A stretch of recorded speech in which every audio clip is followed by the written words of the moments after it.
बहुत सारा टाइम देने के बाद तुम फाइनली अपने लिए बेस्ट कंट्रोल फाइंड कर लेते हो, पर यार वो कंट्रोल किस काम के अगर तुम उसे मास्टर ही ना कर पाओ। क्योंकि अगर तुम अपने कंट्रोल नहीं मास्टर किए तो बस तुम मरते ही रहोगे, पर यार तुम्हारा गेम नहीं इंप्रूव होगा और तुम कभी भी प्रो नहीं बन पाओगे। पर यार कंट्रोल मास्टर करना इम्पोर्टेंट क्यों है? तो यार तुम किसी भी प्रोफेशनल प्लेयर को देखोगे, उसकी मूवमेंट बहुत ज्यादा एक्यूरेट और प्रिसाइज रहती है और उसके रिफ्लेक्सेस भी बहुत अच्छे रहते हैं। और यार जैसा कि हम जानते हैं कि अगर तुम्हें अपने रिफ्लेक्सेस इंसेन करने हैं तो तुम्हें पहले अपने कंट्रोल मास्टर करने होंगे, और एक बीस्ट लाइक मूवमेंट के लिए भी कंट्रोल की पहली प्रायोरिटी है। पर यार कंट्रोल मास्टर करें कैसे? तो यार तुम किसी भी प्लेयर का कंट्रोल मास्टर कर सकते हो, चाहे फिर वो 5 फिंगर हो या फिर 2 फिंगर। पर यार मास्टर करने के लिए तुम्हें 3 टिप्स को फॉलो करना होगा। वैसे तो ये सारी टिप्स बहुत इंपॉर्टेंट है, पर यार अगर तुम लास्ट वाली 3rd टिप नहीं इंप्लीमेंट किए तो फिर भाई तुम किसी भी प्लेयर का कंट्रोल मास्टर करने के बारे में भूल जाना। पर उससे पहले बात कर लेते हैं फर्स्ट एंड सेकेंड पॉइंट की। तो पहला पॉइंट है मेक चेंजेस। अब ये मेक चेंजेस क्या है? तो यार तुम कोई भी कंट्रोल एग्जैक्टली सेम मास्टर नहीं कर सकते, तुम्हें उसमें चेंजेस लाने होंगे। क्योंकि यार हो सकता है कि उसके फोन का साइज बड़ा हो और उसने कंट्रोल बटन छोटे रखे हो या फिर दूर दूर रखे हो, और यार तुम्हारे फोन का साइज छोटा हो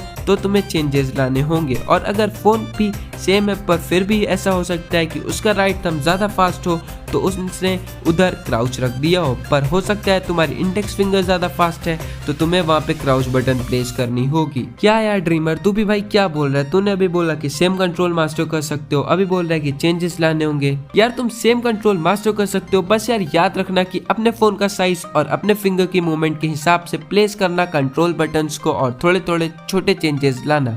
यार तुमने पूरा कंट्रोल सही कर लिया, अब तुमने फिंगर्स के हिसाब से अपना कंट्रोल भी कर लिया। पर यार ड्रीमर, अब मास्टर कैसे करें कंट्रोल्स को, और यार कितना टाइम लगेगा कंट्रोल मास्टर करने में? तो यार यही मैं तुम्हें सेकंड पॉइंट में बताऊंगा कि तुम कैसे बहुत जल्दी मास्टर कर सकते हो किसी भी कंट्रोल को, और इसी के बाद मैं तुम्हें थर्ड पॉइंट भी बताऊंगा जिसके बिना तुम कंट्रोल नहीं मास्टर कर सकते हो।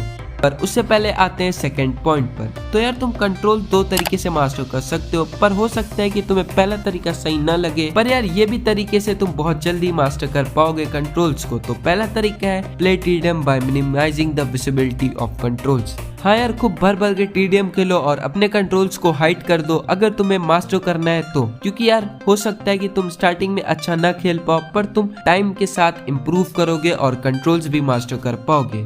पर यार सेकंड पॉइंट सुनने से पहले ये बताओ कि चैनल का न्यू बैनर और 3D ओवरले कैसा लग रहा है, और जिन चीफ एक्स वर्कर ने इसे बनाया उसके चैनल के लिंक और इंस्टाग्राम की लिंक डिस्क्रिप्शन में है, तो must check it out his page for the paid works.